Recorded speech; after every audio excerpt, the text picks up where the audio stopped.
Dobrý deň, dovoľte, aby som vás pozdravil v mene spoločnosti Euralis. Tento rok, v roku 2016, znova vystavujeme na celoslovenských dňoch pola a prinášame v rámci nášho portfólia 6 materiálov.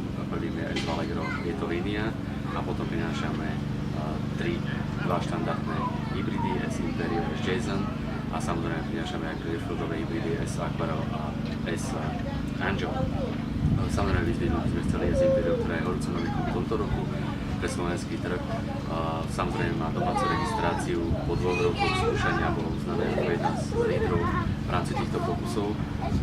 S Imperio, jeho hlavnou prednosťou je odroda, ktorá je tvorená ATS-kou. Samozrejme je vhodný do všetkých podmienok, je veľmi prispôsobivý a plastický.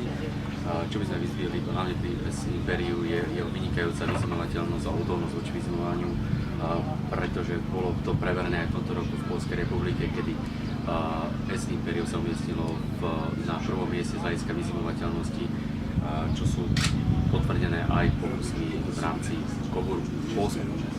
S Imperio je jedna z veľkých repiek, ktorá prichádza na slovenský trh, a myslíme si, že to bude veľmi dlhá repka, ktorá bude veľmi obľúbená práve pre jeho úrodnosť. Obsaháva aj stredný obsah, stredný, a jednou z tých výhod, ktoré my odporúčame, prečo ho odporúčame hlavne preto, že naozaj zaručuje stabilné dlhodobé výnosy a tým samozrejme aj profitabilné.